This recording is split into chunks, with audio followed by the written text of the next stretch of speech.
खुलुमबाय। गोजोन फुंबिलिनि गासैबो बड'लेण्ड बुब्लिनि अनसायगिरिफोरखौ बरायग्रोबाय।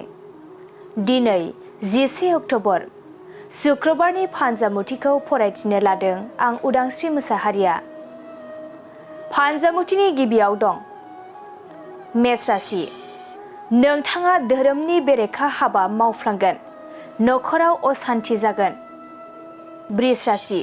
गोजान लामा दावबायनो खाबु मोनगोन, गोसोआ गोजोननाय मोनगोन। मिथुन राशि। माबा मोनसे हाबाफारियाव बाहागो लाफानो हागोन, गोसोआ गोजोननाय मोनगोन। कर्क राशि। देहायाव सानाय सुनाय जानायफोरा मोजां जागोन, सावस्रिया जोबोरैनो जौगागोन। सिंह राशि। गावनि आंगोजों मानिबा जाहोनाव दावराव दावसि सोमजिगोन, सोमोन्दो गावस्रालायगोन। कन्या राशि। नोंथांनि अहंकारनि जाहोनाव रांखावरि जोबस्रांलांगोन, नखराव गोजोन गैयै थासारि जागोन। तुला राशि। गावनि थांखिसिम सहैनो थाखाय गोबां नाजानांगोन, गुबुननि मदद लानांगोन। वृश्चिक राशि। हरखाबै मेगननि नुथाया गाज्रि जालांगोन, थाबैनो फाहामथाय लानाया मोजां जागोन। धनु राशि।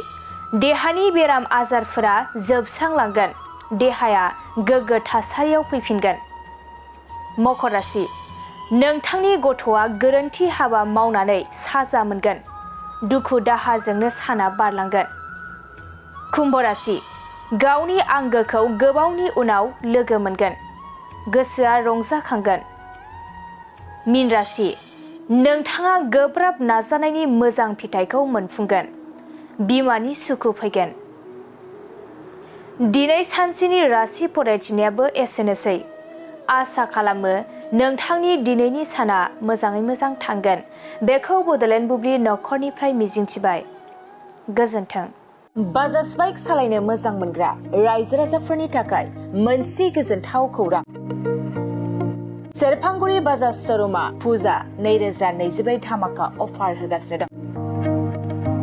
क'क्राझार जिल्ला सेरफांगुरियाव थानाय फुंखा इन्टारप्राइज बाजाज श'रुमा सेप्तेम्बरनिफ्राय 30 अक्ट'बर फुजा 2024 धामाका अफारनि खाबुफोर होगासिनो दं।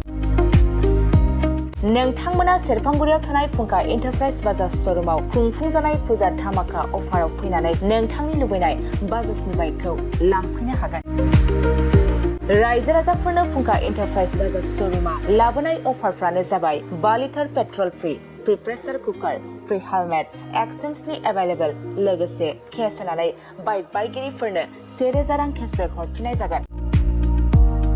आरो बाइक बायगिरिफोरनो फ्रि लटारि कुपनबो हरनाय जागोन। बे लटारि कुपनाव जाखाङोब्ला washing machine, refrigerator, android TV, smart watch आरो एन्ड्रइड फन बेफोर मोनबा प्राइजफोरखौ मोननो हागोन।